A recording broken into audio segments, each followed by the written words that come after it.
오늘도 우리 사는 이야기 찾아주셔서 감사합니다. 사연자분이 보내주신 이야기 시작해볼게요. 안녕하세요. 저는 이제 30대 중반을 넘기고 있는 여자예요.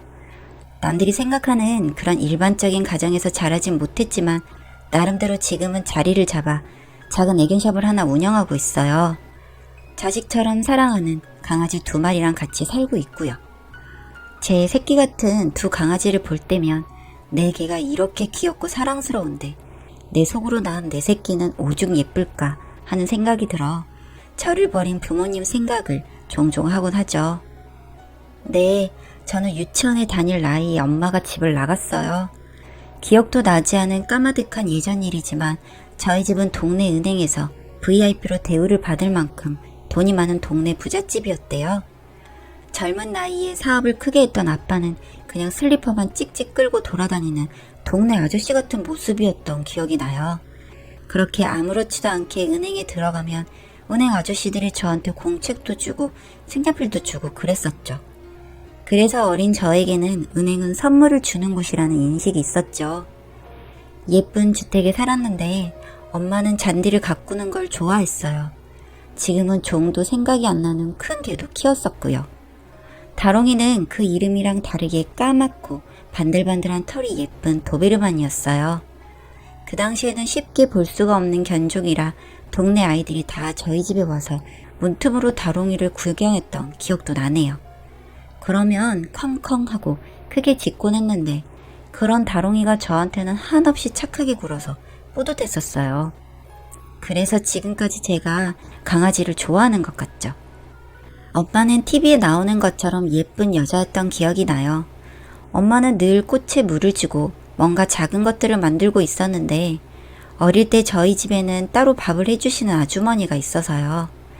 TV 드라마를 보고 나서야 엄마는 집에서 밥도 하고 빨래도 해주는 역할을 한다는 걸 알았었네요.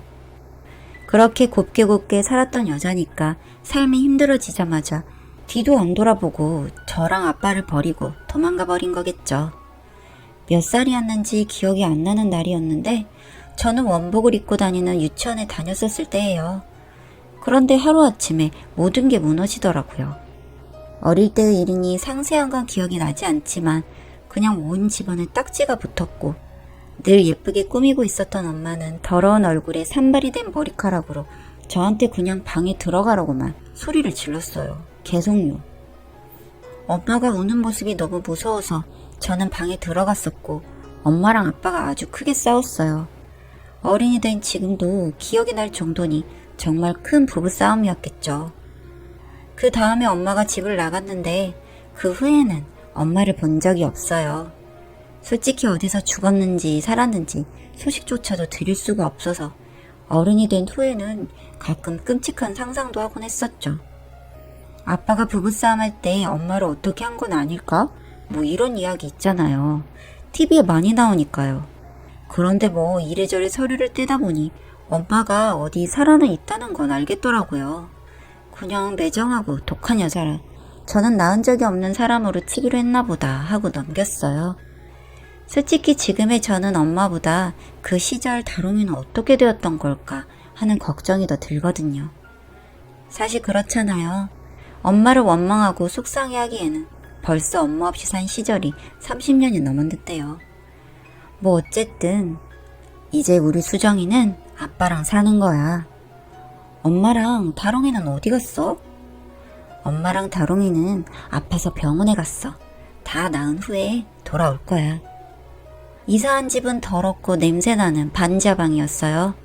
솔직히 제 머릿속 어릴 적 기억은 이 지하 새방부터 시작을 해요. 으리으리하게 살았던 추억을 갖기엔 너무 어릴 때의 일이라서 그냥 잔디, 엄마, 다롱이 같은 단편적인 기억만 남아있거든요. 우유를 쏟아서 슬슬 꼬린내가 올라오던 방바닥과 곰팡이 냄새, 비가 오면 들뜨던 장판을 들추면 민달팽이랑 콩벌레가 살았어요. 그래서 어릴 때 저는 아무것도 모르고 그런 벌레들을 콕콕 찌르면서 동그랗게 만드는 놀이를 하곤 했죠. 아빠는 늘 늦게 들어오고 일찍 나갔어요. 제대로 본 기억이 없이 그 방에 방치만 되어 있었던 것 같네요. 늘 땀냄새가 나고 힘들어 보였던 아빠는 라면을 끓여 반은 생수에 말아 저한테 주곤 했죠. 그러다가 큰아빠 큰엄마 집으로 이사를 갔어요. 학교에서 신체 검사를 했는데 유독 작았던 제가 영양실조 상태라고 했나봐요. 아빠한테 전달된 통신문을 보더니 아빠가 이제는 큰아빠 집에서 살아야겠다고 하더라고요. 그렇게 국민학교로 들어가 초등학교를 졸업하기까지 그 집에서 살았어요. 아빠는 1년에 한 번쯤 얼굴을 비추었는데 어디서 뭐라고 살고 있는지는 모르겠더라고요. 그러다가 중학교에 들어갈 때쯤 할머니 집으로 옮겼죠. 어느 순간 아빠가 연락이 끊겼거든요. 제 생각에는 쥐꼬리만한 돈이라도 붙였었던 것 같은데 그것마저 끊기니 큰 집에서도 저를 키울 이유가 없었던 거죠. 그 집도 아들이 셋이었거든요. 아들 셋에 딸인 저 하나 있으니 솔직히 건사도 힘들었을 거고요. 사춘기에 들어선 호르몬 왕성한 남자아이들이 셋이나 있는데 그런 집에 친동생도 아닌 친척 여동생이 있으면 아무래도 힘들지 않았겠어요? 사실 지금은 다들 잘 지내고 있지만 기억을 되짚어보면 조금 이상했던 일이 있기도 했고요. 그래서 이러면 안 되겠다 싶어 후다닥 할머니 집으로 보내셨던 거겠죠. 지금은 이해를 해요. 할머니랑 살면서 성인이 되고 애견 미용을 배우기 시작했어요. 철이 조금 일찍 들어서 아버지를 찾으려고 시도도 해봤죠. 그런데 온 식구를 동원해서 아빠를 찾으려고 하는데도 안 나오더라고요. 한국 땅이 좁은데 어쩜 이리 사람이 안 나오나 싶었지만 20살 넘어서는 이것도 제 팔자련이 했던 것 같아요. 그러다가 효도도 한번 못 해보고 할머니가 돌아가셨죠. 딸처럼 키운 손녀딸이 불쌍했는지 모아놓은 돈이랑 2칸짜리 집을 제 앞으로 넘겨주셨어요. 큰 집에서도 감사하게도 그렇게 하라고 해주셔서 돈이랑 대출을 합쳐 애견샵을 차렸네요. 동네 장사지만 어떻게든 지금 잘 해나가고 있어요. 그러던 와중 최근에 연락을 한 통 받았습니다.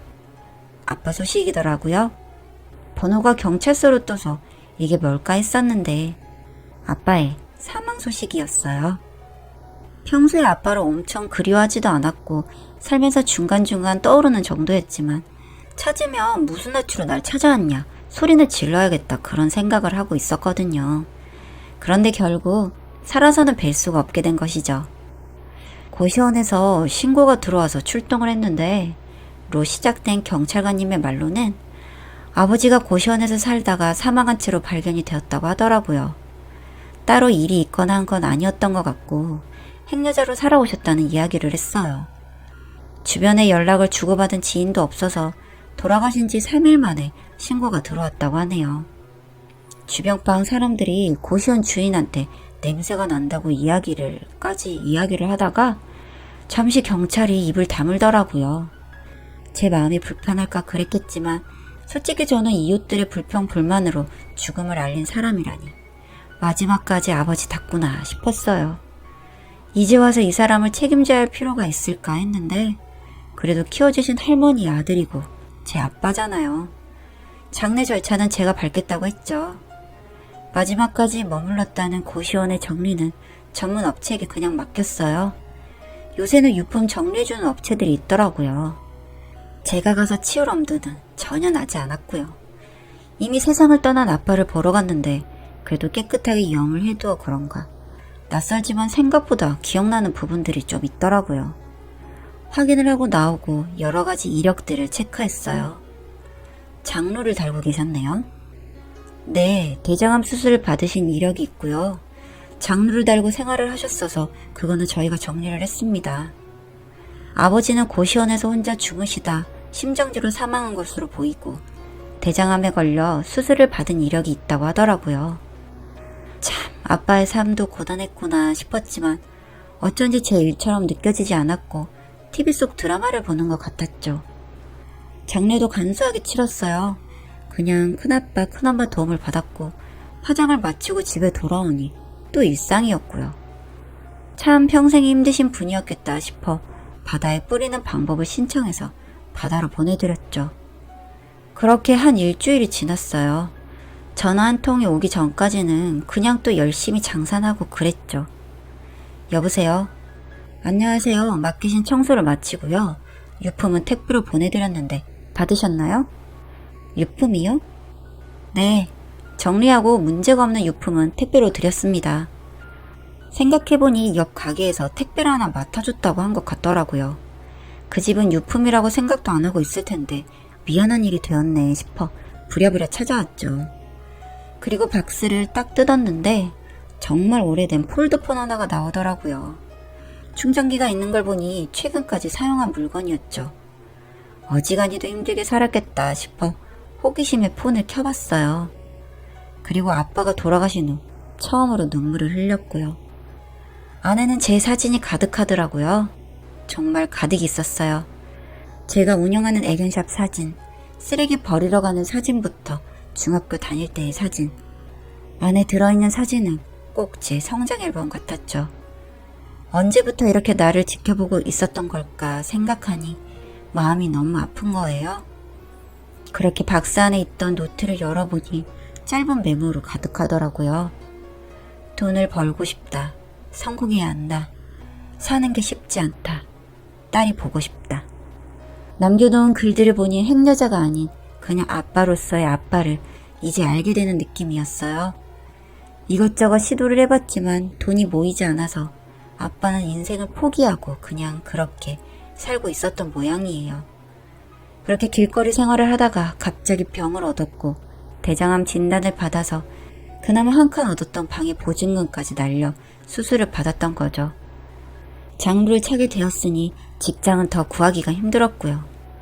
그렇게 길거리에서 돈을 구걸해 술만 먹던 나날이었던 것 같아요. 아직도 기억이 잘 나지 않지만 아빠의 손을 잡고 걷던 길거리, 좋아한다는 이야기에 문구사에서 박스째로 불량식품을 사서 건네던 아빠의 얼굴, 갑자기 잊고 있었던 기억들이 조금씩 살아나 눈물은 멈추지 않더라고요. 마음 깊은 곳에 쌓인 앙금은 풀 수 없지만 이미 저도 부모 없이 오랜 세월을 살았으니까요. 조금 더 아빠를 찾아볼 걸 하는 후회도 생기고 그러더라고요. 그래서 그날부터 매정한 엄마 소식도 들리는 곳이 있나 찾아보고 있어요. 엄마가 아니라 엄마를 잃은 후에 나를 위해서요.